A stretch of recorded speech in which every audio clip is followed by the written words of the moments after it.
Good morning, my name is Chris Fox, and today we're discussing the Great Cycle. This is the first in the lore series of videos for the Magitech Chronicles, and we're going to cover the creation myth. So the story begins with the god Om, the creator being.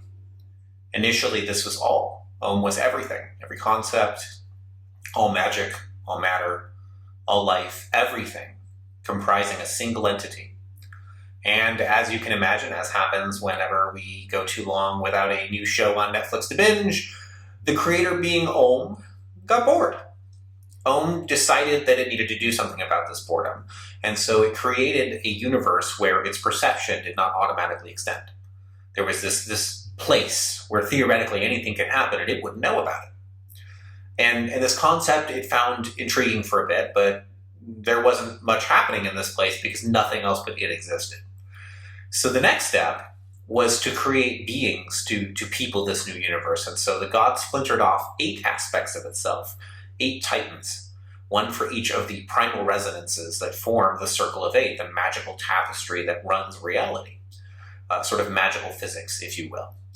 And Om put these 8 titans in this universe that it had created, where its perceptions did not automatically extend, and basically went through millions of years of the Truman Show and watched them grow and create concepts like gravity and time and planets and stars and species and dragons and other gods, and they just kept building and warring amongst each other.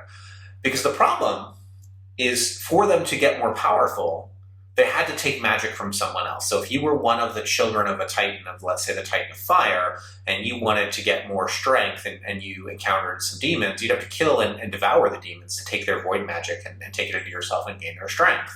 And so it was a very God-eat-God universe. And Om did not like this. It did not feel resonant. It did not feel like it fit. But Om stayed out of it and continued to watch. And eventually the Titan of Life, Thara, rose up and said, listen, we've got to change something. He had made a discovery. If you received worship from another being, it was no longer a zero-sum game. You could obtain power that didn't require you to devour the magic of another. And it was weaker, it required lots and lots of other beings to worship you, but it was a source of power that didn't require you to destroy and to war. And this was very attractive to Thara and many other gods. So Thara gathered the best and brightest of all 8 together in the holy divine city, the first city of Sanctuary, where no violence can be done. And he pitched them, and he said, okay guys, let's build this great cycle. I already have Om's blessing, which was a lie. And this cycle is going to allow us to, for the first time, create offspring that can reproduce. Souls will reproduce. So the concept of the cycle was, all magic in life is created in dream, the first realm. It's raw and unformed and ever-shifting. Eventually, this energy, in the form of souls primarily, also in the form of magic, leaks into the life realm, where all gods would dwell, the normal realm, reality as we know it. And so whenever a baby is born, you're getting a soul from the dream realm that is coming into that child. When that child ages and dies, as an old person eventually dies or meets their death in battle, their soul passes into the spirit realm.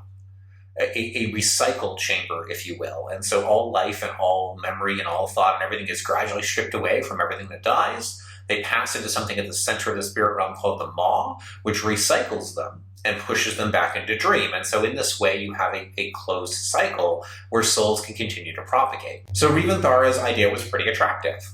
Lots and lots of gods wanted to be in on this that he had invited because they saw a way for them to increase their own power. But there was a catch.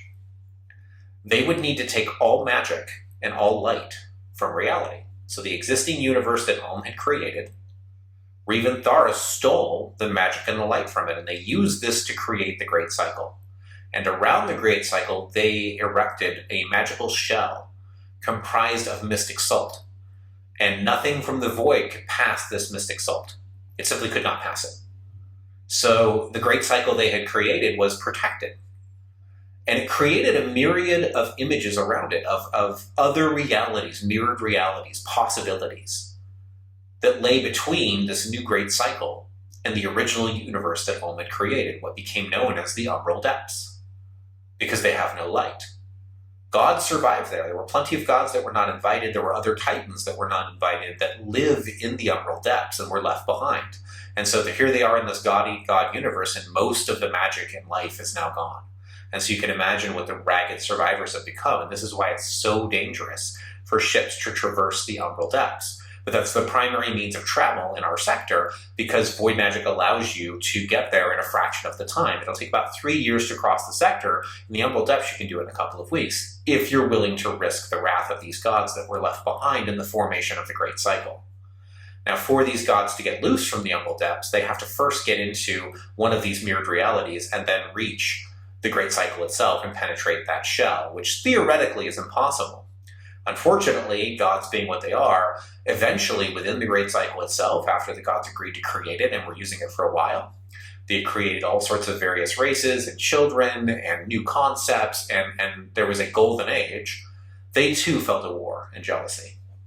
And this war grew so violent, it killed so many gods, that eventually it fractured the outer shell, protecting the Great Cycle. And so now there's a crack that other entities can get in through. The Great Cycle itself is vulnerable. And if the cycle were to be destroyed, if something got inside the cycle and destroyed it, let's say an elder god or a titan, then it would bring all of reality crashing down and theoretically would dump all the magic and life back into the Umbral Depths. So that is what the creatures in the Umbral Depths want. They want to stop the Great Cycle's existence, and those who champion the Great Cycle in all life and all reality realize everything is tied to the Great Cycle, and so it must be protected. So anyway, that is the creation myth of the Great Cycle. Most people in the Magitech Chronicles don't know about it. Those that do are usually magical scholars and understand sort of theologically where things come from. Every religion has different beliefs, and some of those beliefs are true simply because their God makes them true. And so it's hard to argue with different religions, hey, this is the Great Cycle, when their God may tell them something different, and as far as they're concerned, that is the truth. So the Great Cycle is one of those nebulous myths, but it is the underpinning of reality in the Magitech Chronicles.